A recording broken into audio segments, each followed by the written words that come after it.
हाय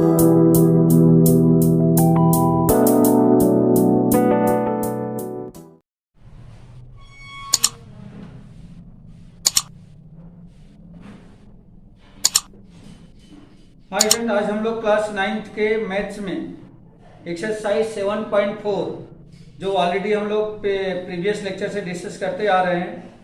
7.4 में हम लोगों ने क्वेश्चन नंबर फर्स्ट और question number second already discuss कर लिया है और यह पूरी एक्सरसाइज डिपेंड है किस पे, इनइक्वालिटीज इन ट्रायंगल पे। इनइक्वालिटीज इन ट्रायंगल पे ये डिपेंड है। तो आज हम लोग क्वेश्चन नंबर 3 डिस्कस करने जा रहे हैं। क्वेश्चन नंबर 3 में दिया गया है angle B is less than angle A and angle C is less than angle D, so that A D is less than A B, sorry A D is less than B C. जबकि आपके सामने एक इसमें diagram already show किया गया है, तो उस डायग्राम को पहले हमें ड्रॉ करना है और फिर इसमें जो क्या गिवन इंफॉर्मेशन दी गई है और क्या हमें पूछा गया है ये चीज हम लोगों को देखना है। ठीक है, क्वेश्चन नंबर 3, इसमें गिवन जो इंफॉर्मेशन है वो है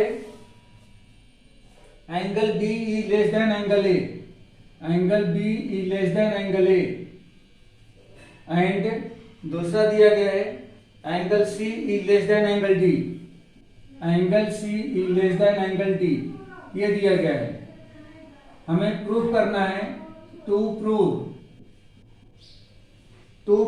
AD is less than BC, AD is less than BC, ये प्रूव करके बताना है। ये डायग्राम कुछ इस तरह से दिया गया है, ऐसा डायग्राम है, ये ऐसा डायग्राम दिया गया है। ठीक है, इसमें ये A है, ये B है, O है और नीचे के साइड में C है और AD है। ये एंगल्स दिए गए हैं।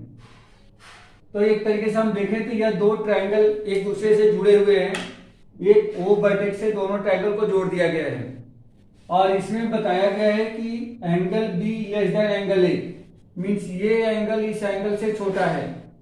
तो इसके सॉल्यूशन में देखा बेटा कैसे हम लोग इससे सॉल्यूशन कर सकते हैं। Since angle B is less than angle A, क्यों है तो आप यहाँ पे लिख दोगे कि गिवन क्वेश्चन में ऑलरेडी ये इंफॉर्मेशन पहले से ही हमें दे दी गई है। तो कल ही हम लोगों ने कॉन्सेप्ट पढ़ा था कि किसी भी ट्रायंगल में स्मॉलर एंगल के अपोजिट साइड स्मॉलर और लार्जर एंगल के अपोजिट साइड लार्जर होती है। तो अगर एंगल B एंगल A से छोटा है तो B के सामने की साइड OA एंगल A के सामने की साइड OB से छोटी होगी। Therefore OA is less than OB, क्यों होगा तो opposite side of smaller angle is smaller and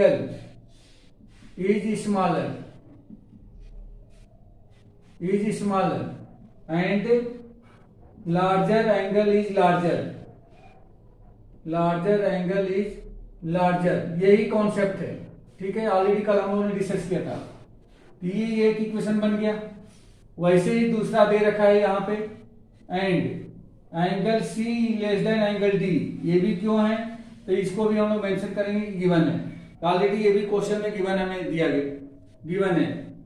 अब एंगल C की अपोजिट साइड, तो इस ट्रायंगल में देखो एंगल C की अपोजिट साइड OD मिल रही है, तो ये हो जाएगा therefore OD is less than angle D की अपोजिट साइड, तो एंगल D की अपोजिट साइड OC है, तो ये हो जाएगा OC।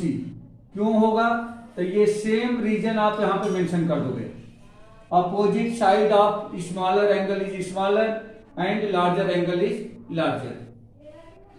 अब इन दोनों इक्वेशन को यदि मैं ऐड कर देता हूं, इक्वेशन 1 प्लस इक्वेशन 2, इन दोनों को अगर ऐड कर दें तो लेफ्ट में लेफ्ट और राइट में राइट ऐड हो जाएगा।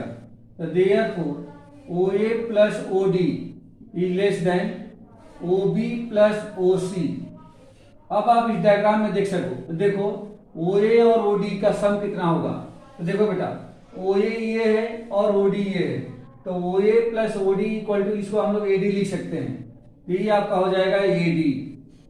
Less than OB plus OC कितना हो जाएगा, इधर का OB और इधर का OC, OB प्लस OC ये आपका बन गया है BC। और देखो यही चीज आपको यहाँ पे प्रूव करनी थी कि AD लेस देन BC, और वही चीज यहाँ पे प्रूफ हो चुकी है। ठीक है बेटा, ये समझ में आ गया, हेंस प्रूव्ड। क्लियर हो गया question.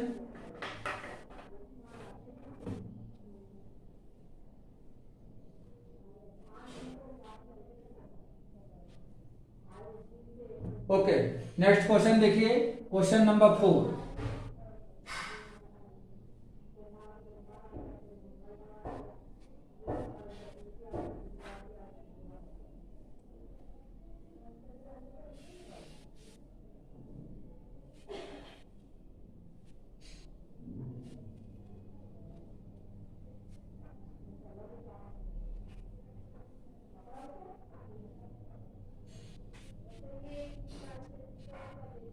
Question number 4 important question है। इसमें दिया गया है AB and CD are respectively the smallest and the longest side of a quadrilateral ABCD। इसमें ये क्वाड्रिलेटरल दिया गया है, क्वाड्रिलेटरल पहले हम लोग ड्रॉ कर लें। ABCD एक क्वाड्रिलेटरल है, ABC एंड ये हो गया है आपका D। ऐसा ये दिया गया है, AB and CD are the longest side, ABC and D। इसमें कि AB सबसे छोटी साइड है और CD जो है सबसे बड़ी साइड है, ये दिया गया है। तो गिवन है AB and CD are smallest and longest side.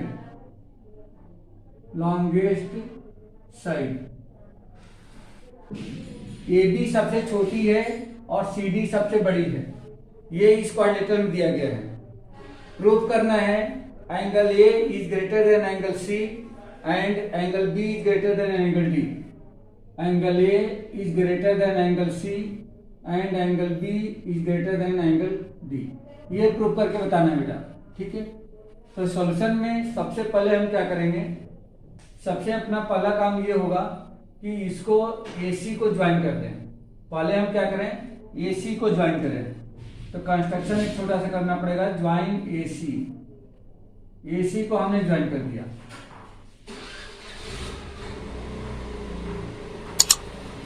Construction join AC को हमने ज्वाइन कर दिया। AC को जैसे ही ज्वाइन किया तो इसका नाम देता हूं बेटा, ये एंगल 1, इसको एंगल 2, ये एंगल 3 और ये एंगल 4, ऐसा मैंने लिख दिया यहां पे। ठीक है, तो पहले ट्रायंगल ABC में देखो बेटा, इन ट्रायंगल ABC यहां पे ध्यान दो। देखो AB जो है BC से छोटा है। क्यों छोटा है, क्योंकि ऑलरेडी पहले ही बता दिया गया था कि AB जो है सबसे छोटी साइड है। तो इसका मतलब कि BC AB से बड़ी है, तो AB लेस देन BC। तो यहां पर हम लिखेंगे AB लेस देन BC। क्यों है, तो ऑलरेडी क्वेश्चन में ये गिवन है। देयरफॉर AB का अपोजिट एंगल, तो AB का अपोजिट एंगल 3 हो जाएगा, एंगल 3 लेस देन, और BC का अपोजिट एंगल 1 से, एंगल 3 लेस देन एंगल 1। ये हम लोग लिख सकते हैं। क्यों, तो ये हो जाएगा opposite angles of smaller side and larger side. ये शॉर्ट में मैंने लिखा है। ये आपको मालूम है कि स्मॉलर साइड का अपोजिट एंगल स्मॉलर होता है, लार्जर साइड का अपोजिट एंगल लार्जर होता है। ठीक है, तो ये एक इक्वेशन मिल गया आपको, 1 इक्वेशन ये बन गया। अब दूसरा इस ट्रायंगल में आ जाओ बेटा, ADC में, इन ट्रायंगल ADC ऊपर वाले में, तो यहां पे ध्यान दो, इसमें बताया गया है कि CD सबसे बड़ी साइड है। देखो यहां पे लिखा है CD are the longest side. अगर CD सबसे बड़ी साइड है मतलब AD CD से छोटी होगी। यहां पर हम लिख सकते हैं AD लेस देन CD, ऐसा लिख सकते हैं। क्यों है? तो यहां पे हम लोग लिख देंगे गिवन। देयरफॉर AD का अपोजिट एंगल, तो AD का अपोजिट एंगल कौन सा बेटा? 4। अब देखो AD ये है तो इसका अपोजिट एंगल 4 और CD ये है इसका अपोजिट एंगल 2, तो ये हो जाएगा एंगल 4 लेस देन एंगल 2। और इसके पीछे लॉजिक क्या है? तो सेम रीजन आप ऊपर वाला यहां पे लिख दोगे। ये इक्वेशन 2 हो गया। इन दोनों इक्वेशन को हम लोग क्या कर दें? प्लस कर दें। तो प्लस कर दो, इक्वेशन 1 प्लस 2, लेफ्ट को लेफ्ट में, राइट को राइट में। तो angle 3 plus angle 4 is less than angle 1 plus angle 2। आप देखोगे तो एंगल 3 और एंगल 4 ये दोनों मिलकर के कौन सा एंगल बना रहे हैं? देखो 3 और 4 दोनों मिलकर के पूरा एंगल C बना रहे हैं। ये हो जाएगा angle C less than angle 1 और एंगल 2 मिलकर के कौन सा एंगल बना रहे हैं? Angle A। तो ये हो जाएगा एंगल A। तो angle C less than angle A और angle A is greater than angle C, दोनों बातें की है, बस मैंने इसको अपोजिट कर दिया है। एंगल C एंगल A से छोटा है और यहां भी एंगल C एंगल A से छोटा है, बस लिखने का टर्मिनोलॉजी हमने चेंज कर दिया है क्योंकि यहाँ पे angle A is greater than angle C के फॉर्म में हमें शो करना था। तो ये पहला प्रूफ हो गया बेटा, हेंस प्रूफ। ये फर्स्ट हमने प्रूफ कर दिया। अब हम लोगों को सेकंड क्वेश्चन देखना होगा। सेकंड, इसका B को हमें D के ग्रेटर बताना है। तो इसके लिए क्या करेंगे? सेम प्रोसेस, जैसे इसको करा वैसे ही सेम। तो यहां पे हम इसके लिए क्या करें? अब BD को आपको ज्वाइन करना पड़ेगा। ज्वाइन BD को आपने ज्वाइन कर दिया, इसे ज्वाइन BD। और BD को जैसे ही ज्वाइन किया तो ये कुछ एंगल बन गए। जैसे इस एंगल को मैं 5 मान लेता हूं, इसको 6, इतने को 7 और इसको 8 मान लेता हूं, ठीक है। तब क्या हो जाएगा? अब इसमें दो ट्रायंगल बन गया, एक BCD बना और एक BAD बना। तो ले लेते हैं इनमें, इन ट्रायंगल ABD। देखो यहां बताया गया कि AB सबसे छोटी साइड है, तो इसका मतलब कि AD से AB क्या होगी? छोटी होगी। तो लिख सकते हैं since AD less than AB, sorry AB less than AD। क्यों होगा? तो ये गिवन है बेटा, क्वेश्चन में गिवन है। देयरफॉर AB का opposite angle 8 is less then AD का अपोजिट एंगल 6। ये रेड वाले होंगे। क्यों होंगे? तो वही opposite angle of smaller and larger side, ये आ जाएगा। ये इक्वेशन 3 हो गया बेटा। इसी तरह से इन ट्रायंगल BCD, ये नीचे वाले ट्रायंगल में, तो नीचे वाले ट्रायंगल में हम देखें तो इसमें CD जो है सबसे बड़ी साइड है। यहां पे लिखा हुआ है CD are the largest side. तो अगर CD सबसे बड़ी साइड है तो यहाँ BC जो है CD छोटी हो जाएगी। तो लिख देंगे BC लेस देन CD। क्यों है? तो यहां भी आप लिखोगे गिवन। ये इंफॉर्मेशन हमें दे दी गई है। Therefore opposite angle of BC, तो BC का अपोजिट एंगल 7 है, तो angle 7 is less then CD का अपोजिट एंगल 5 है, तो यहां पे आ जाएगा एंगल 5। और क्यों होगा? तो जस्ट ये ऊपर वाला रीजन यहां दिया जाएगा। और ये इक्वेशन हो गया 4th। अब इन दोनों इक्वेशन को फिर ऐड करेंगे तो 3rd plus 4th, equation 3rd plus equation 4th। Left को लेफ्ट में, राइट को राइट में ऐड करना है। तो angle 8 plus angle 7 is less than angle 6 plus angle 5। ये कुछ ऐसा आ जाएगा। अब इसको ऐड किया तो क्या मिल रहा है हमें? Angle 8 plus angle 7। देखो बेटा 8 और 7 ये दोनों मिलकर के पूरा एंगल D बन गया है। तो angle D is less then 8 plus 7, 8 और 7 को तो कर दिया, 6 प्लस 5, तो 6 प्लस 5 ये पूरा एंगल B बन गया। अब ये कितना हो जाएगा? देयरफॉर अगर एंगल D एंगल B से छोटा है तो हम ऐसा ही बोल सकते हैं कि एंगल B एंगल D से बड़ा है। तो ऐसे लिख दो, angle B is greater than angle D, क्योंकि हमें ग्रेटर के ही फॉर्म में यहाँ पे शो करना है। तो ये हो गया आपका angle B is greater than angle two, angle D, ये भी हो गया प्रूव्ड। ठीक है बेटा, ये क्वेश्चन इंपॉर्टेंट था और थोड़ा सा लॉन्ग क्वेश्चन है ये। ठीक है, क्लियर हो गया आप लोगों को? ये क्वेश्चन क्लियर हो गया?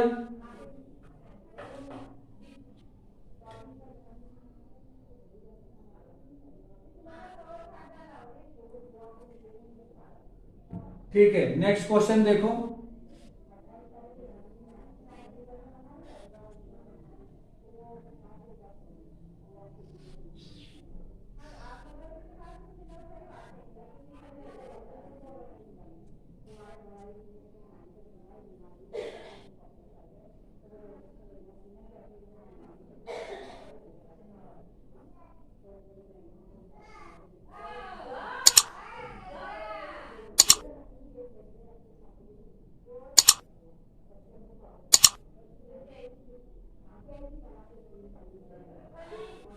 क्वेश्चन नंबर 5,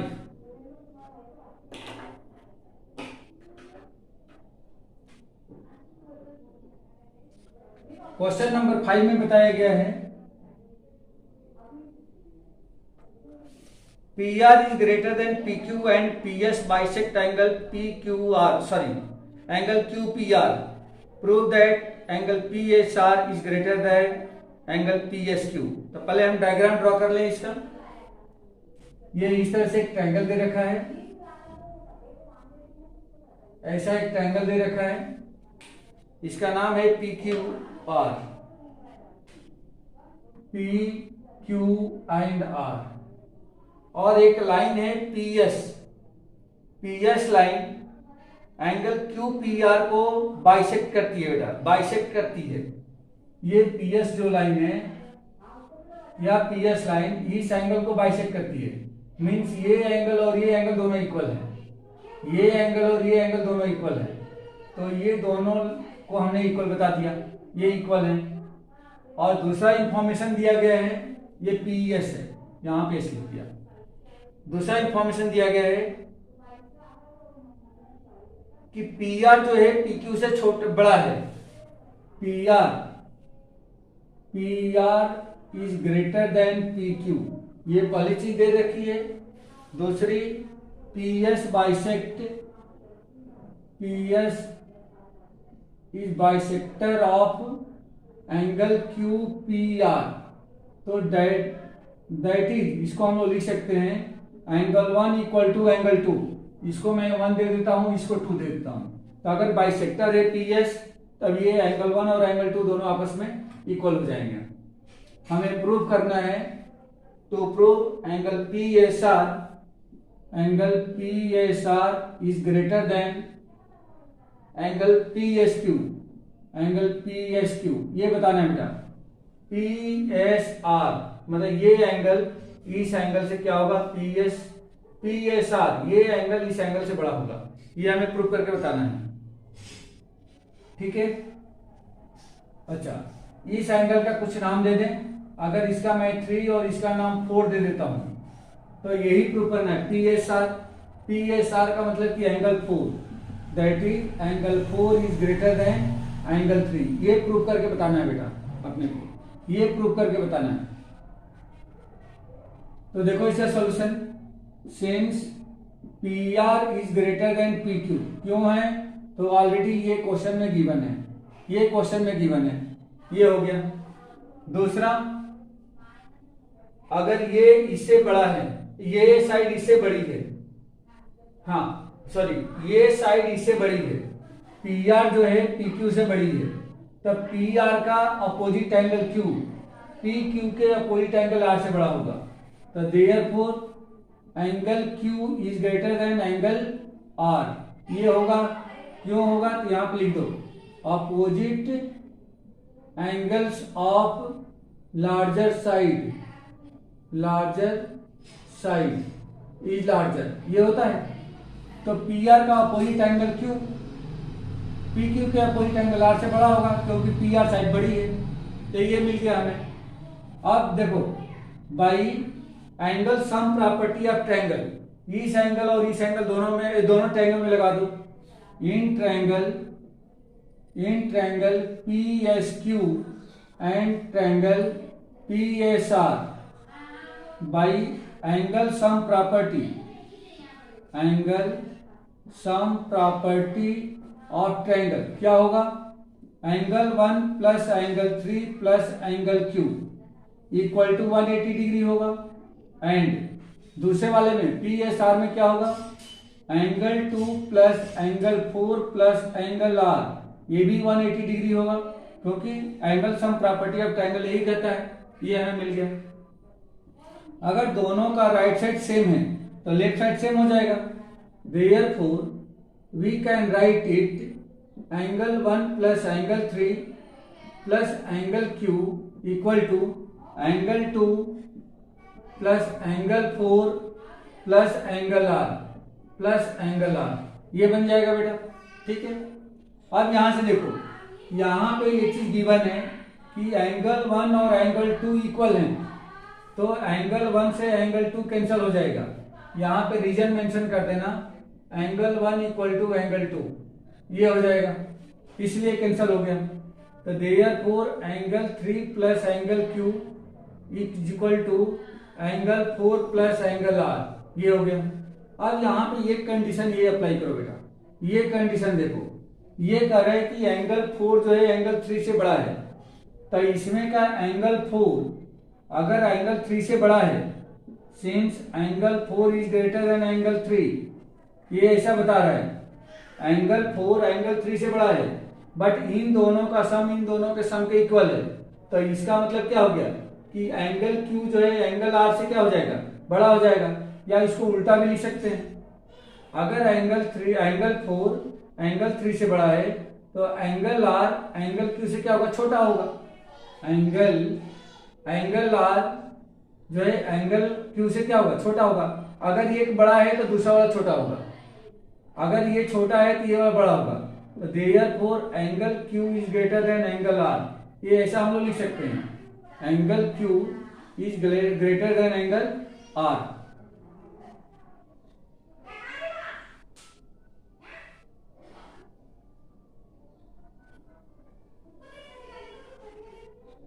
एक मिनट बेटा, ये तो प्रूफ करने वाला था ना, ये गलत मैंने लिखा, ये गलत लिखा है, ये नहीं आएगा, ये वाला है ना, PR is greater then PQ।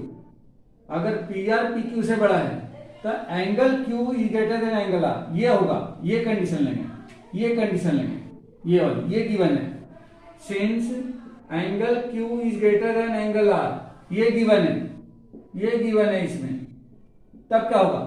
Angle Q यदि एंगल R से बड़ा है, ये एंगल इससे बड़ा है, तो बट नहीं तो लेकिन ये एंगल इससे क्या हो जाएगा? छोटा हो जाएगा। तो therefore angle 3 less than angle 4 या angle 4 is greater than angle 3, दोनों बातें की है। एंगल 3 एंगल 4 से छोटा है या एंगल 4 एंगल 3 से बड़ा है। ठीक है, तो ये आपका क्वेश्चन सॉल्व हो गया बेटा, ये क्वेश्चन प्रूफ हो गया। ठीक है, angle 4 is greater than angle 3। ठीक है, तो इस एक्सरसाइज में ये 5 क्वेश्चन, ये क्वेश्चन और बचा हुआ है। ये क्वेश्चन है question number 6, show that of all line segment drawn from A given point not on it the perpendicular line segment is the shortest. ये कह रहा है कि किसी लाइन पर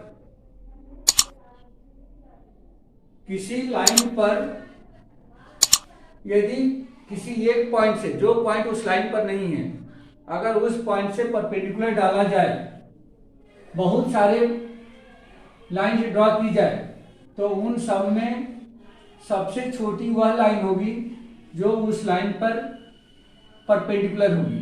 यही हमें प्रूफ करके बताना है इसमें। तो क्वेश्चन में कोई बहुत दम नहीं है, ये क्वेश्चन जनरली पूछा भी नहीं जाता है, फिर भी आप लोग देख लो इसमें क्या दे रखा है।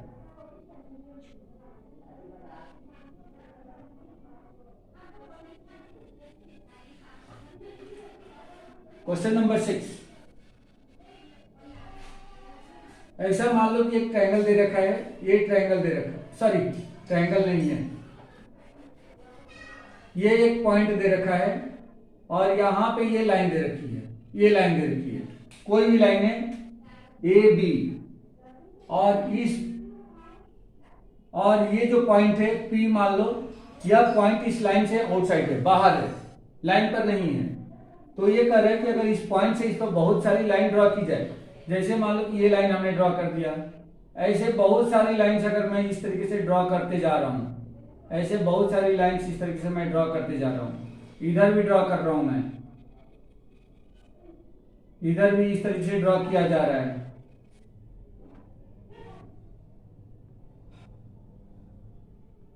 अगर ऐसे ड्रॉ किया जा रहा है, तो ये कह रहा है कि इसमें जो सबसे छोटी लाइन होगी वह लाइन होगी जो यहां से ठीक इस पे क्या होगी, परपेंडिकुलर होगी, परपेंडिकुलर होगी, मतलब कि जो बिल्कुल इस पे 90 डिग्री का एंगल बना रही होगी, किसके साथ में, ए बी के साथ में, वही परपेंडिकुलर होती है। तो ये लाइन अगर मान लो कि इसको मैं एम दे देता हूं, तो ये पीएम जो लाइन है, पीएम लाइन सारी लाइन से छोटी होगी, इसको कुछ नाम दे दें, जैसे ये B C D E F G, यहाँ पे एच आई जे के एल एम, ऐसे हमने नाम दे दिया। तो ये कह रहे हैं कि इसमें से सबसे छोटी लाइन जो परपेंडिकुलर होगी वही होगी, तो यस वही होगी। क्यों होगी, क्योंकि अभी हम लोगों ने फर्स्ट क्वेश्चन में पढ़ा था कि किसी भी राइट एंगल में जो हाइपोटेनियस होती है वह क्या होती है, लॉन्गेस्ट साइड होती है। तो यहां पे देखो, अगर आप एक ट्रायंगल पी एम, इसको एक नाम दूसरा दो बेटा, जी एच आई जे, इसका के नाम दे दो, के।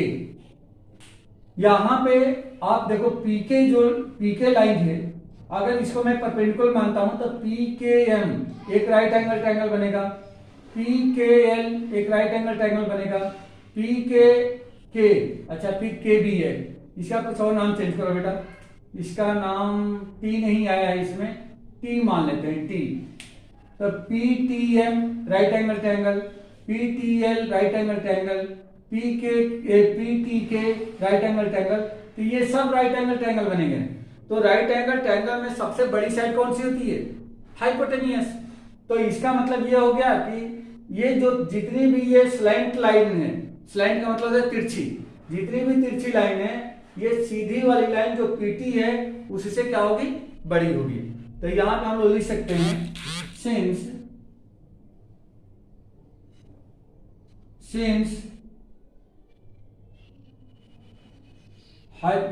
in any right angle triangle hypotenuse is longest side, hypotenuse क्या होती है, लॉन्गेस्ट साइड होती है।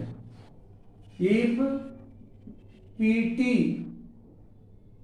Is perpendicular to A B line, therefore all slant line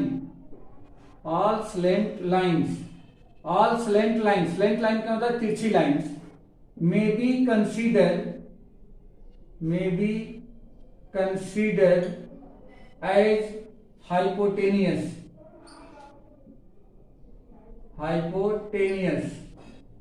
Thus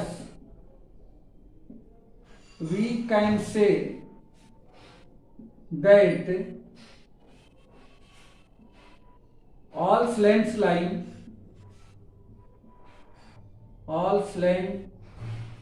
lines will be larger than perpendicular line PT। सभी जो इतनी भी slant lines हैं वह सब परपेंडिकुलर लाइन PT से क्या होंगी, बड़ी होंगी, क्योंकि जो परपेंडिकुलर है वो परपेंडिकुलर है और जो स्लैंट है वो सबके सब हाइपोटेनियस होंगी, तो ये सबके सब क्या होंगी, ग्रेटर होंगी। therefore perpendicular line from P at line AB will be smallest line। जो P से परपेंडिकुलर है किस पर, AB लाइन पर, वही सबसे स्मॉलेस्ट लाइन होगी। ठीक है बेटा, तो आज की क्लास में बस इतना ही, और ये आप लोगों का एक्सरसाइज के साथ साथ आप लोगों का ये चैप्टर फिनिश हो गया। ठीक है बेटा, सबको क्लियर हो गया, ये चैप्टर क्लियर हो गया।